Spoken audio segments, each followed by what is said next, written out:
Be me, Ashley, 26, live in a major city, got a decent job in marketing. Life's pretty good, or at least it was. This whole story starts a few months back, maybe late spring. The weather was just getting nice. You know that feeling when you walk outside and the sun's out, and you just feel like you're on top of the world? That was my default setting. My morning routine used to be a little ritual. I'd pick out an outfit that made me feel confident. Nothing crazy, just something that showed I put in the effort. I'd walk the 10 blocks to the subway station every morning. It was like a little video game. Score points for every head that turns. Not in a creepy way, just acknowledgement. A nod from the guy walking his dog. A longer look from a dude waiting for the crosswalk light. It was the background noise of my life. The city's way of saying, "Hey, we see you." There was this one guy, a construction worker on a site I passed, who would always just say, "Morning," in a respectful way. Little things like that, they added up. My coffee shop was part of it too. The main barista, a cute guy with tattoos, always had my order ready before I even got to the counter. He'd slide it over with a smile and ask about my weekend plans. Sometimes he'd draw a little heart in the foam. It was harmless, nice. Made me feel like a regular, like a character in a movie. Then, one day, the music just stopped. It wasn't all at once. It was slow. So slow I thought I was imagining it. The first thing I noticed was my walk to the subway. I left my apartment, felt the sun on my face, and started walking. But the street felt quiet. The guy with the dog didn't look up from his phone. The men at the crosswalk were just staring straight ahead, waiting for the light to change. I got to the construction site. The guy who always said "morning" was talking to his buddy, didn't even glance in my direction. Felt a tiny prickle of something, annoyance, confusion, shrugged it off. Maybe everyone's just tired. It was a Monday. Walked into the coffee shop. The cute barista was there. He looked up, but his face was blank. No smile. "What can I get for you?" Just like that. Like I was any other customer. I told him my order, the one he's made for me 100 times. He just nodded, made it, and slid it across the counter. "That'll be $6.50. No heart in the foam. I paid and left, feeling genuinely weirded out. It was like stepping into an alternate reality where I was invisible. Texted my best friend Lynn. "Weirdest morning ever. Feel like I'm a ghost." She replied almost instantly. "OMG, you too? I thought I was losing my mind." Lynn told me she'd gone for a run in the park, her usual route. She said normally she gets a few smiles, the occasional guy who says "on your left" in a flirty way. That morning, nothing. It was like she was just another jogger, an obstacle to be avoided. We both decided we were probably just overthinking it. But the next day was the same, and the day after that. The background noise was gone. The city was silent. My commute became just a commute. No more little ego boosts, just a walk from point A to point B. The gym was the next place I noticed it. I've always liked working out. I put in the work, and yeah, I know I look good. The gym used to be a whole social scene.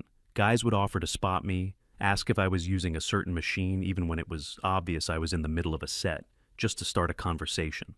It could be annoying, sure, but it was also a form of validation, proof that your effort was being noticed. Now, it was like a monastery. Men were just working out, headphones on, eyes locked forward. They'd wait patiently for a machine, never trying to strike up a conversation. If I asked someone how many sets they had left, I'd get a polite, "2 more," and they'd immediately put their headphones back on. There was no lingering eye contact, no smiles, just pure, efficient exercise. Lynn and I met for drinks that Friday with our work friend Jessica. We had to compare notes. I told them about the coffee shop and the gym. Lynn chimed in about her dating apps. "My matches have fallen off a cliff," she said, scrolling through her phone. "I used to get dozens a day. Now I'm lucky if I get 5.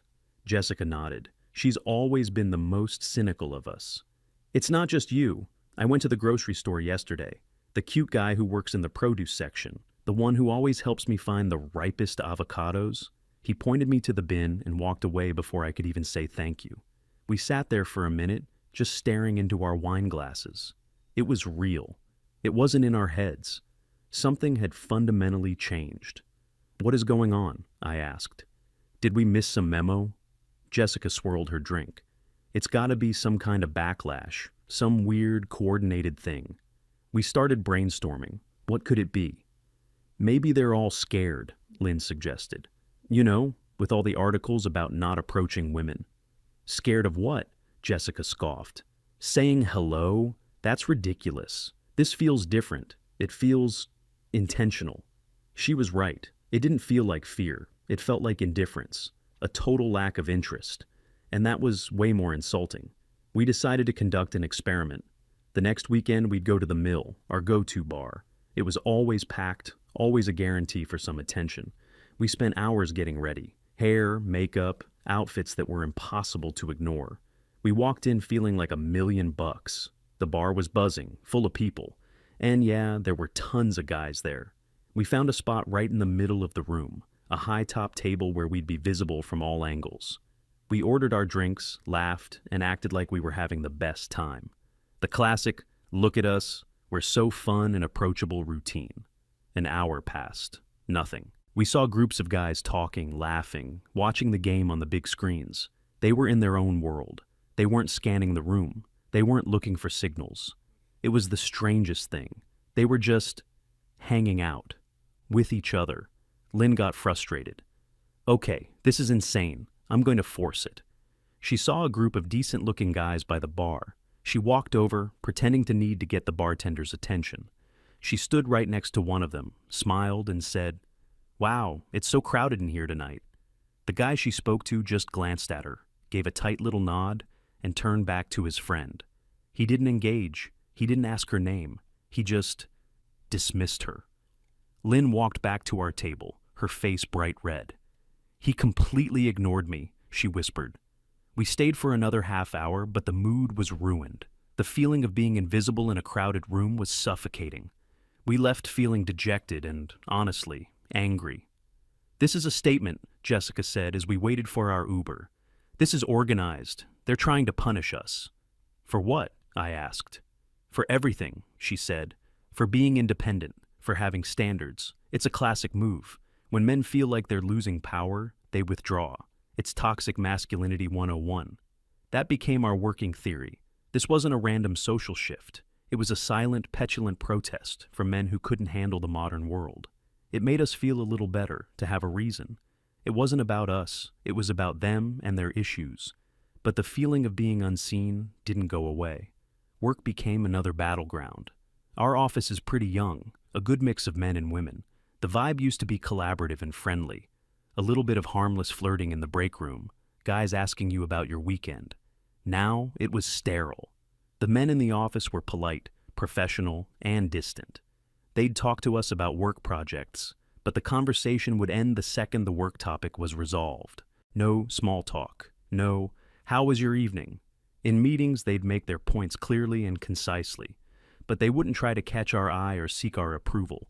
I noticed this one guy from the analytics department, Mark. He was just a normal, average guy. Not a supermodel, but not bad looking. I'd see him in the break room with his work buddies. They'd be laughing, talking about sports or some new TV show. The moment me or Jessica walked in, the conversation would either stop or they'd lower their voices, finishing their chat as if we weren't there. They weren't being rude. They just weren't including us. We were background characters in their lives. One time, I was struggling to carry a heavy box of printouts. In the before times, a male colleague would have rushed over to help. I stood there for a moment, waiting. Mark walked past, saw me, and gave a small, polite nod before continuing on his way to the coffee machine. He saw me struggling and just kept walking. I was so shocked I almost dropped the box. Later, I told Lynn and Jessica about it. "See," Jessica said, slamming her hand on the table. "That's what I'm talking about. They've decided to stop performing basic decency. It's a power play." The frustration was really starting to build. It's one thing to not be flirted with. It's another thing to feel like you're not even considered part of the same social species. We felt like we were going crazy because no one was talking about it.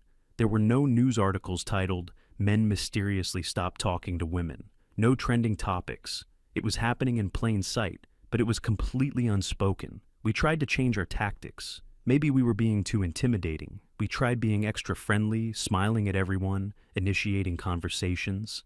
I tried it with the barista. "Hey, how's your week going?" I asked with my biggest, brightest smile. "It's fine, $6.50, he said, not looking up from the register. Lynn tried to be more direct on the apps. Instead of waiting for guys to message her, she started sending the first message. She sent out 20 messages one night, witty, engaging openers.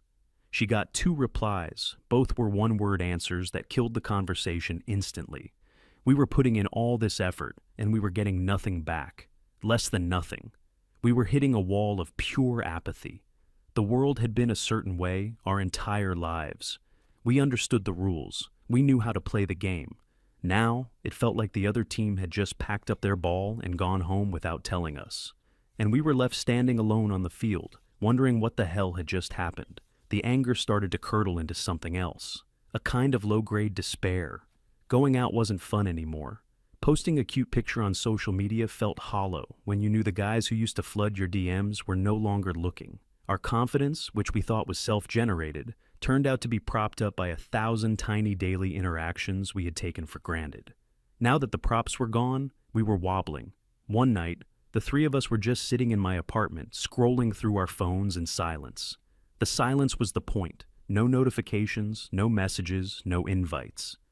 "I hate this," Lynn said quietly, throwing her phone onto the couch. "I feel so lonely." I knew exactly what she meant. We were surrounded by people, in a huge, vibrant city. But we felt completely and utterly alone.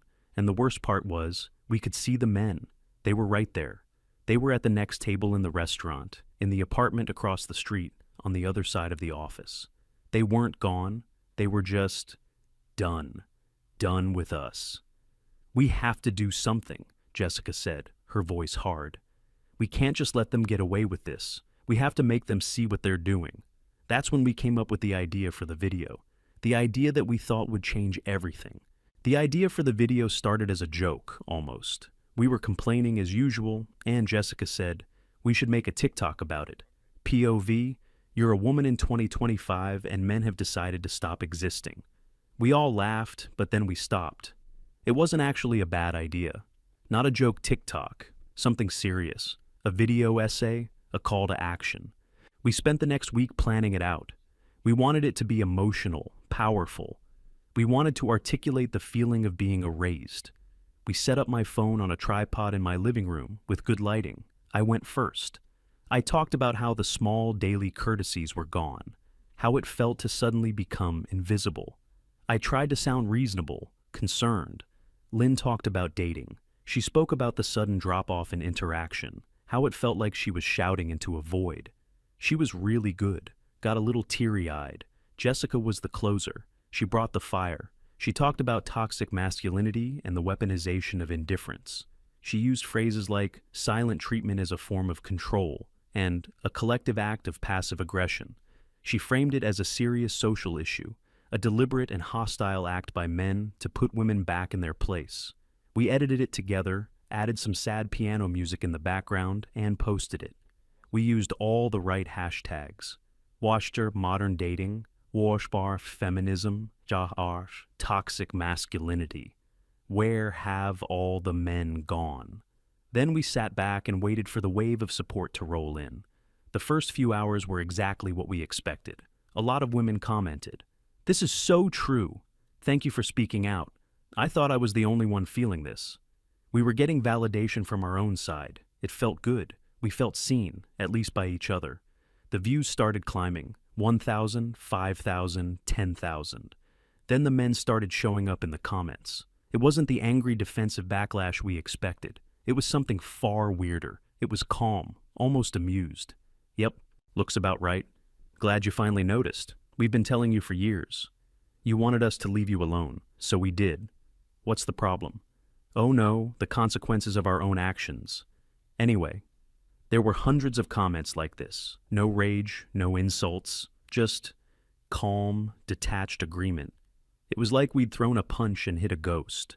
Our anger and passion were met with a collective shrug. We tried to engage in the comments. Jessica replied to one guy, "So, you admit this is a coordinated effort to punish women?" He replied back in minutes. "Punish? No, it's just self-preservation. The game is rigged. We just decided to stop playing. It's not that deep." The "it's not that deep" part was what really got to me. To us, this was a massive, earth-shattering shift in the social dynamic. To them, it was just a practical decision. The video stalled at around 20,000 views. It didn't go viral. It didn't start a national conversation. It just became another little piece of content floating in the digital ocean, a small echo chamber for women who felt like us, and a source of mild amusement for the men who saw it. The failure of the video was a bigger blow than the silence on the streets. We had screamed our pain into the void, and the void had just whispered back, "Okay." After that, something broke in our little group. The anger started to fade, replaced by a dull, persistent sense of defeat. We stopped going out as much. What was the point? To sit at a table and be ignored? We could do that at home for free. Our conversations became repetitive. We'd just rehash the same points, the same frustrations. Jessica got angrier, more militant in her views. She started seeing misogyny everywhere, in every interaction. Lynn just got sad. She deleted her dating apps and started spending most of her weekends watching TV shows alone. I was somewhere in the middle. I wasn't as angry as Jessica, but I wasn't as resigned as Lynn. I was just empty. I felt like I was grieving for a world that I hadn't even realized I loved. I missed the flirting. I missed the compliments from strangers. I missed the feeling of being desired, even in the most casual ways. I had always told myself I dressed for myself, I worked out for myself. But if I was being truly honest, I was also doing it for the reaction, for the feedback. And now that the feedback was gone, I felt like I was performing to an empty theater. My motivation was plummeting. A couple of months passed like this. A long, quiet summer. The new normal had set in. I no longer expected the barista to smile. I no longer looked around the gym to see who was watching. I had adapted. I had accepted the silence. The climax of this whole thing wasn't some big, dramatic event. It was a Tuesday afternoon. I had to go to a different part of the city for a meeting. I was running late, so I decided to take a cab instead of the subway. The meeting was in a neighborhood I rarely visit, more industrial, fewer high-rise office buildings. After the meeting, I decided to walk a bit before finding a cab. I passed by a small hardware store. The door was propped open. Inside, I saw a guy behind the counter, probably in his 30s, talking to an older male customer. They were both laughing about something. I needed to buy some picture-hanging hooks, so I went in. As I walked in, the guy behind the counter looked up, and he smiled. It wasn't a flirty smile, it wasn't a customer service smile, it was just a genuine, friendly smile, a human-to-human acknowledgement. "Hey there," he said. "Can I help you find something?" I was so stunned I forgot how to speak for a second. Yeah," I finally managed. "I need some hooks for hanging pictures." "Right this way," he said, and led me down an aisle. He showed me the different options, explained which ones were best for drywall, which were better for plaster. He was just being helpful, normal. He wasn't trying to impress me. He wasn't being cold or distant. He was just a regular guy doing his job in a friendly way.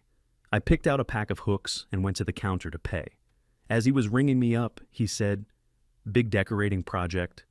It was small talk, the thing that had vanished from my world.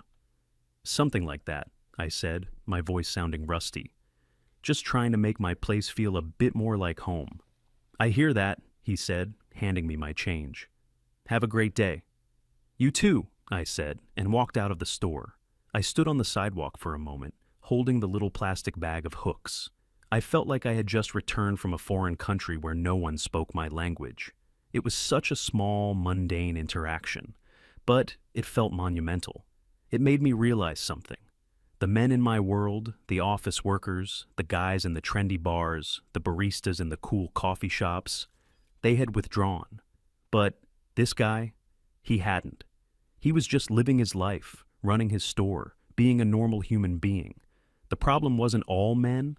The problem was the specific ecosystem I lived in. The high-stakes, high-pressure world of urban dating and socializing. The men in that world had opted out. These other guys, maybe they were never really playing in the first place. On the cab ride home, I thought about it. We, my friends and I, had spent so much time being angry at men for changing the rules of the game. But we never stopped to ask if the game itself was the problem. It was a game of validation, of attention, of subtle power plays, and we had been master players. When we stopped getting the validation we were used to, we didn't know what to do with ourselves. Our whole sense of self-worth was tied up in it. That night, I called Lynn. I didn't even mention the hardware store. "Hey," I said, "want to go hiking this weekend? Like, A real hike, out of the city. There was a pause. Hiking? She asked. Yeah, I said. No bars, no apps, just us and some trees. Let's just do something different. She agreed. I don't know if this is the end of the story. Things haven't magically gone back to the way they were. The guys at my office are still distant. The cute barista still just takes my order. But my perspective has shifted. I'm starting to realize that I spent years outsourcing my self-esteem. I was letting the fleeting attention of strangers dictate my mood. And when they took that away, I felt like I had nothing. The silence is still there. It's still weird. But I'm starting to learn how to exist in it. I joined a book club. I started volunteering at an animal shelter on Saturdays. I'm trying to build a life that's about what I do, not about who's watching me do it. It's hard. It's a process. Jessica thinks I've given up the fight. Maybe I have. Or maybe I've just realized I was fighting the wrong war. The other day I was walking home. It was raining. I didn't have an umbrella. I was just walking, letting the rain soak my hair. I probably looked a mess. I passed Mark from analytics. He was under an awning, waiting for the rain to let up. Our eyes met for a second. He gave me a small, almost imperceptible nod. The same one he gave me that day with the box. But this time, it felt different. It wasn't an insult. It wasn't a power play. It was just a nod. Acknowledgement. Nothing more, nothing less. I nodded back, and I kept walking.